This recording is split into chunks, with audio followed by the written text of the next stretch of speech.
In this video, I want to talk about goal setting for high achievement because you can't actually achieve anything until you know what it is that you want to achieve. And that achievement, the thing that you want to achieve, is often referred to as a goal. Now, how does one define a goal? Well, Wikipedia defines it like this. A goal is a desired result that a person or a system envisions, plans, and commits to achieve.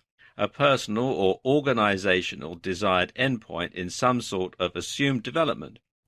Many people endeavor to reach goals within a finite time by setting deadlines. It's roughly similar to purpose or aim, the anticipated result which guides reaction, or an end, which is an object, either a physical object or an abstract object that has intrinsic value. Now, I suppose the best metaphor for defining a goal is actually to think about a game like football, soccer, or hockey. Here, the actual object that you aim for is called a goal. And you know that the objective of the game is to get the ball or the puck in the back of the net. And then you have scored a goal. You have achieved scoring that point. You have achieved scoring that goal.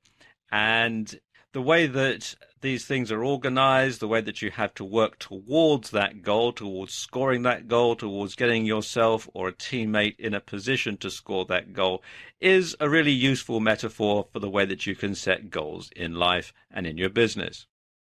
Now, there are two different types of goals.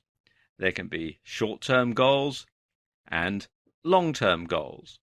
Now, short-term goals expect accomplishment in a short period of time, and this can be something like trying to get a bill paid in the next few days. And short-term goals can be standalone accomplishments, or they can be steps along the way to achieving a long-term goal. So that short-term goal of getting the bill paid in the next few days could be a standalone accomplishment if it's just a small bill, or it could be making a mortgage payment that's a step along the way to achieving a long-term goal of getting your house note paid off, that sort of thing. Now, long-term goals are also called an objective, and they can take many years or even a lifetime to achieve. So, for example, long-term goals may include things like gaining a professional qualification or purchasing a home outright. These are things that take a long time to do. And when it comes to setting goals, you want to stick to what's known as the SMART system. Now, what do I mean by SMART? It means that your goals must be specific. You must have a specific aim in mind when you're setting that goal. It must be measurable. You must be able to see whether your goal has been achieved or how close you are to achieving it. And it must be achievable. You must be able to do it yourself or be able to have the wherewithal to achieve this goal.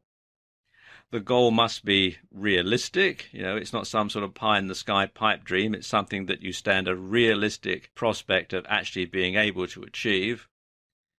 And it must be timely. There must be a time frame that you have in mind for when you want this goal to be accomplished. And if we go back to our sports analogy, if we go back to our soccer analogy, say, you know exactly what the goal is. The specific goal is to get the ball in the back of the net. It's measurable because you can look at the scoreboard and see how many goals you've scored. You can see how far the player is down the field, that sort of thing. It's certainly achievable because that's the whole object of the game.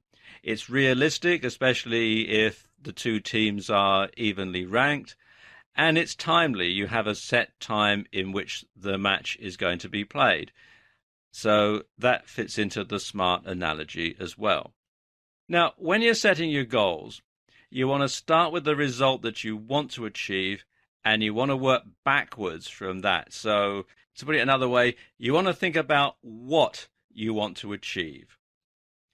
The how you're going to achieve it is going to come later, because once you've decided what it is you want, you can then work backwards and think, well, if I need to do this, then before that, I need to do that. In order to accomplish that, I need to do something else beforehand. And then you can work backwards to where you are now, and then you have a clear roadmap towards achieving your goals. So there you go, a crash course on goal setting for high achievement.